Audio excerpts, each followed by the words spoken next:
We're towards the end of the year. 2017 is coming to a close, and some of the statistics are out. So how are we doing? How are the markets? It's the Real Estate Show.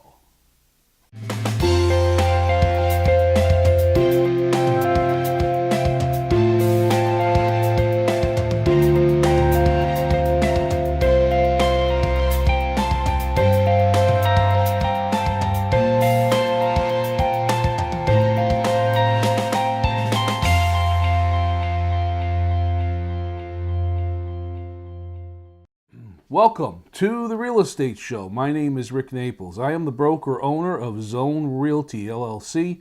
You zone your home.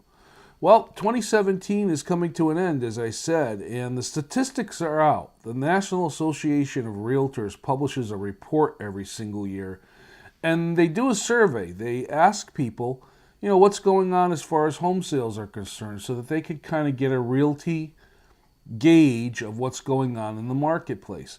And the numbers come out. They tell you what is selling, what is not selling, how long houses have been on the market, what the average price is, and they interview buyers and sellers and ask them about the process.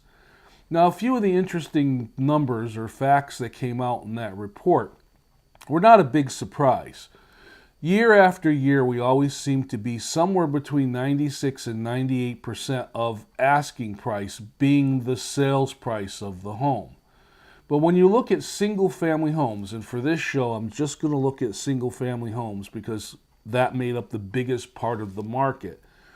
What are the average prices? What are people looking for? Well, again, in 2017, very similar to 2016, what seems to be the most popular home is a home that's between, say, 18 to 1900 square feet, at least 3 bedrooms, 2 bathrooms, whether that's a bath and a half or 2 full bathrooms, and the average price nationally for a home like that is about $235,000.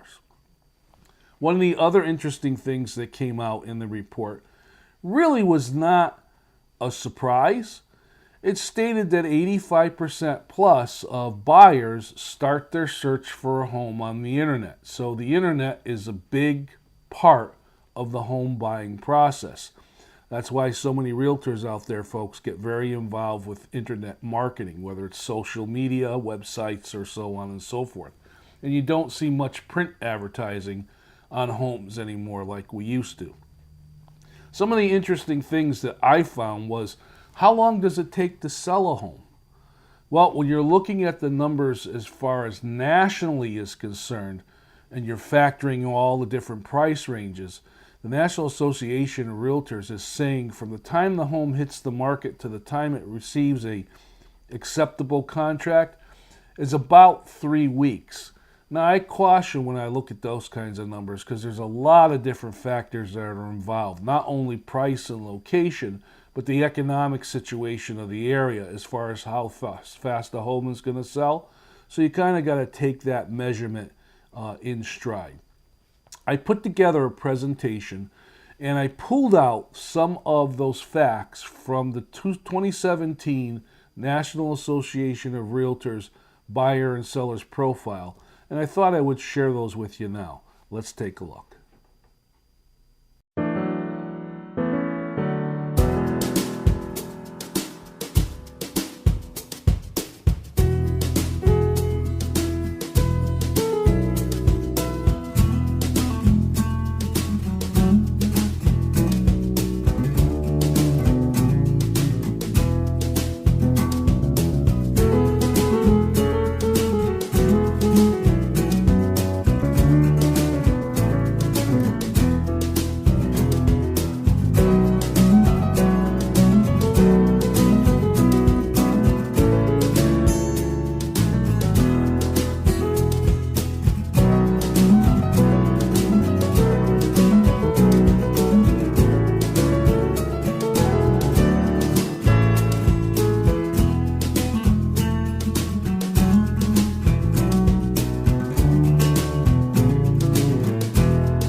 Did you see in that presentation a couple of things jump out at you? I was quite surprised when I read in the report that buyers are saying when they buy a home, they expect to stay in the home 15 years. That's a high number. When I started in real estate back in 2003, they were talking about the average time that a buyer would stay in a home was between 5 to 7 years. That's increased a lot over time, and there's a number of different factors and situations that have affected why they plan to stay that long.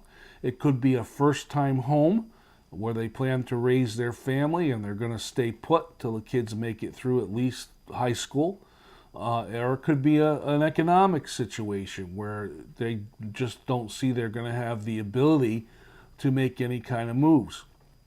One of the other things that came out in the report that I thought was kind of interesting, talking about the number 15, was people were buying homes, their new homes, within about a 15-mile radius of where they live now. That says to me that people like to stay locally. Now, here in Connecticut, when we look at our numbers, one of our biggest concerns is we have a lot of people that are selling their homes and moving to other states, mainly for economic reasons. We know here in our state of Connecticut, we just went through a huge challenge as far as getting the state budget together. There are other economic changes as far as taxes that are concerned here in the state. So we do have a lot of people, especially when it comes to retirement, that are selling their homes and moving to other states. But rather than going down that path and looking at that, what's happening here in Connecticut as far as the market is concerned? I just talked to you about the national market. What's going on in Connecticut? Let's take a look at this presentation on some Connecticut figures that I was able to generate off the multiple listing service.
I found it interesting that the average home price here in our state, in Connecticut, was about $259,000 compared to $235,000 nationwide.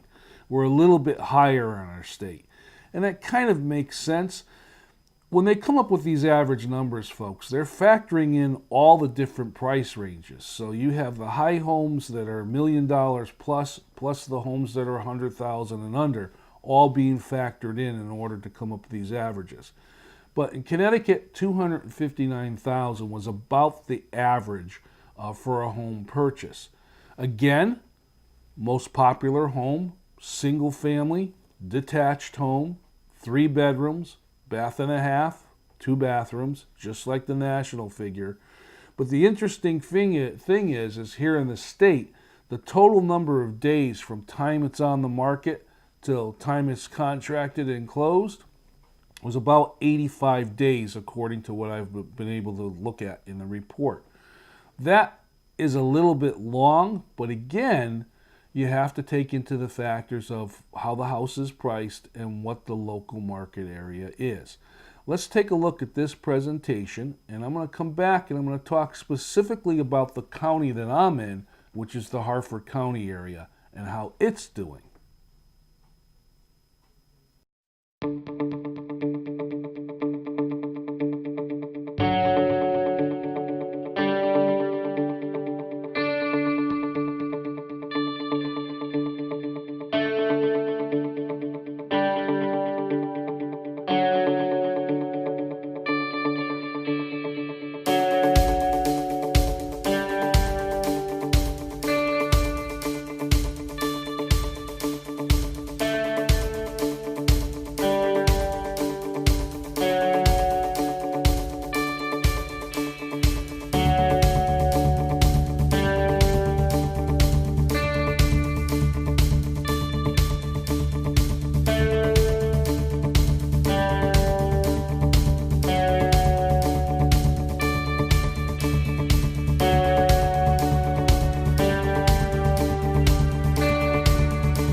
In the Harford County area, which is one of the counties here in the state of Connecticut, home sales have been steady.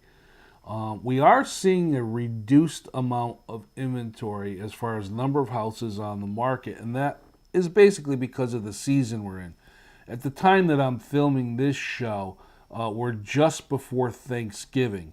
So we're in the November, December last part of 2017. Home sales have slowed down a little bit. The inventories or the number of homes for sale will start to pick up in our state as we get through the winter months and start to head into March. Now, when we look at the average home or what the average home is selling for, the numbers are very close to what the statewide numbers are. It kind of parallels like to like. The only real difference that I saw is in the Harford County, instead of 85 days, it was about 82 days, which is not a big difference as far as houses and the time that they're on the market. 90% of the amount that a house is, the amount that's going to be financed, seems to be the most common type of loan. So you still have people that are putting down payments or 10% or so down payments on their home, when you're averaging about 90% as far as the loan is concerned. But that doesn't mean there isn't a lot of first-time buyers out there. Now, one of the interesting things that I was looking at, both nationally and locally, was what was the mix of homes? I mean, how many people are buying new construction? If you drive anywhere within our state, you see there's a lot of new construction going on, both commercially and also residentially. So what is happening?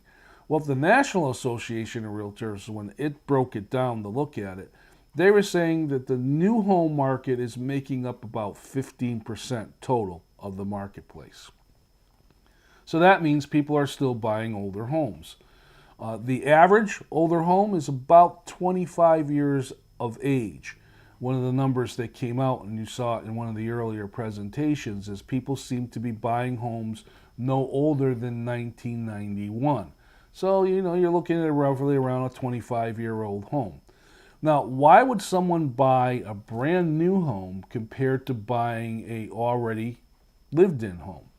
Well, again, the report goes through and it itemizes out some of the thoughts that buyers have. Buyers believe that if they buy a brand new home, they're going to have less problems with utility systems like plumbing and electrical. They're not going to have to worry about updating the home or replacing a roof or so on and so forth for a number of years. But that doesn't say that people won't get into a home that's a little bit older, especially if it's in good, sellable condition.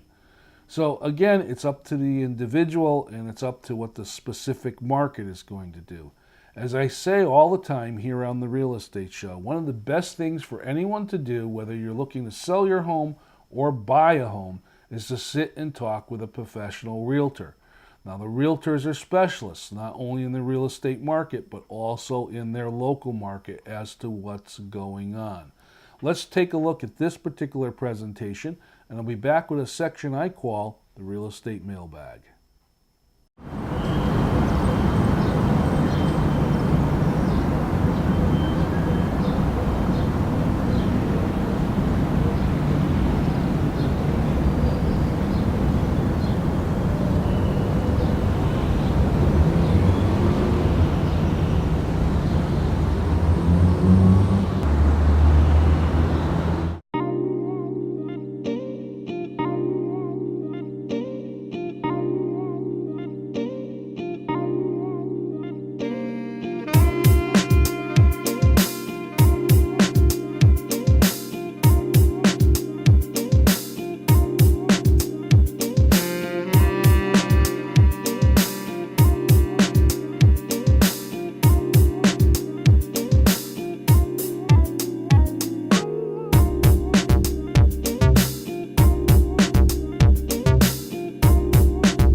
This is the portion of the real estate show I call the real estate mailbag. It's my opportunity to answer questions that are sent in here to the real estate show, or sometimes asked to me by people when they see me out on the streets, or even things that come up in conversation with fellow realtors when I'm at different events. One of the most popular questions, as I've said many times here on the real estate show, is what are the markets doing? Is it a buyer's market? Is it a seller's market? Is it the right time to put my home on the market? Is it the right time to buy a house? Kind of what's going on. Give me your take. Well, again, I've always said here on the real estate show that the right time is the right time for you. You have to sit down and do your analysis of what your situation is. Do you need to sell your home because something has happened in your life that requires you to sell the home? I mean, do you need to scale up, scale down, stay the same? Is it a job transfer? Has the family grown? Just a number of different things. Or has life changed where someone has passed away? There's a separation in a marriage, whatever it might be. A lot of different reasons why a house needs to be sold, but that again depends on the individual and what's going on. As far as buying a home is concerned, well, I've said many, many times here on the real estate show, especially to the first-time buyers, if you are financially in the position to purchase a home, don't keep waiting. A lot of times people hesitate. They want to see what's going on with the economy. They want to see what's going on with interest rates and so on and so forth. And then they lose opportunities to possibly purchase that home that fits their needs exactly the way that they need it to fit. So you have to make that personal decision. And again, as I say many, many times, talk to a realtor. They're the ones that are in the business. They're the ones that are doing this every single day. And they're the ones that can give you the advice that you need as far as whether making that decision. My name is Rick Naples, broker-owner of Zone Realty LLC. You zone your home. This has been the Real Estate Show. I thank you very much for tuning in. I'll see you next time.